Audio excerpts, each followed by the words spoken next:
आप देख रहे हैं आवाज़ पत्रिका। इस वक्त मैं चिपड़ूर उपखंड अधिकारी अभिमन्यु सिंह कुंतल के पास मौजूद हूँ। देश भर में मॉक ड्रिल पर चर्चा हो रही है एवं 12 जिले में भी इसका प्रशिक्षण यहाँ पर आयोजित किया जा रहा है। चिपड़ूर कस्बे में भी सायरन बजाया जाएगा। इसकी पूरी जानकारी हम उपखंड अधिकारी से लेते हैं।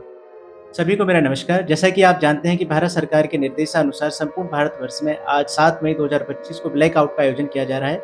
यह एक नागरिक अभ्यास है जिसके तहत आज सूर्यास्त के बाद एक अलार्म बजेगा, जो सायरन बजेगा, जो 3 मिनट के लिए बजेगा। इसका मतलब है कि आप सभी लोग अपने घरों की लाइटों को बंद कर दें, अपने घरों के खिड़कियों को पर्दों से ढक दें कि किसी भी प्रकार की रोशनी, किसी भी प्रकार का उजाला बाहर ना जाने पाए।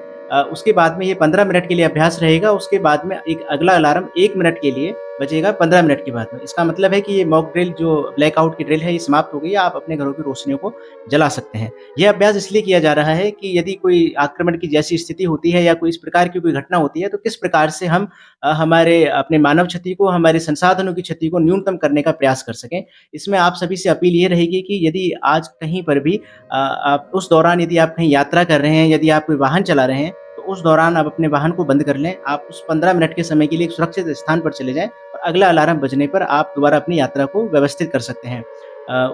छिपा बड़ौद उपखंड के अंदर हरनावदा साहजी में, सारथल में और छिपा बड़ौद में हम प्रत्येक में 4-4 जगहों पे अलार्म बजाएँगे, ये सायरन बजाएँगे। इसका समय अभी निर्धारित नहीं है, संभवतः ये 7 बजे के बाद और 10 बजे के बीच में कहीं होगा। इसकी सूचना उच्च अधिकारियों की जैसे ही प्राप्त होगी सभी को अवगत करा दिया जाएगा। सायरन बजते ही, मैं पुनः दोहराता हूँ, सायरन बजते ही आप अपने सुरक्षित स्थानों पे चले जाएँ। मतलब घरों के अंदर यदि आपके बेसमेंट है तो आप वहाँ चले जाएँ, घर के अंदर के कमरे हैं तो वहाँ चले जाएँ, खिड़कियों को ढक लें, लाइटों को बंद कर लें, मोबाइलों को बंद कर लें। अपने साथ में ज़रूरी खाद्य सामग्री, कोई ज़रूरी मेडिसिन्स हैं, पानी की बोतल हैं, उनको अपने पास रखें। ये एक तरह का ऐसा अभ्यास है कि यदि वास्तव में इस तरह की कोई घटना हो जाती है तो हम किस प्रकार से अपना बचाव करेंगे, किस प्रकार से हम सुरक्षित रहेंगे। इसके अलावा यदि आपके कोई पालतू पशु हैं, कोई, तो आप प्रयास करें कि उनको भी आप सुरक्षित स्थान पे ले जाएँ।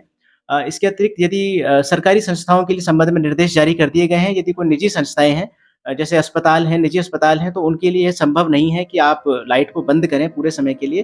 तो इस दौरान आप ये करें कि जो आपकी बाहर की लाइटें आप उनको बंद कर दें, लेकिन अंदर की जहाँ की लाइट आप बंद नहीं कर सकते हैं, उन खिड़कियों को, उन अलमारी उन दरवाज़ों को आप पर्दों से ढक दें, जिससे कि उजाला बाहर ना जा सके और जो एक संभावित जो जिस लिए तैयारी की जा रही है कि जो शत्रु है, वो हमारी पहचान ना कर सके, हमारी लोकेशन को ट्रेस ना कर सके।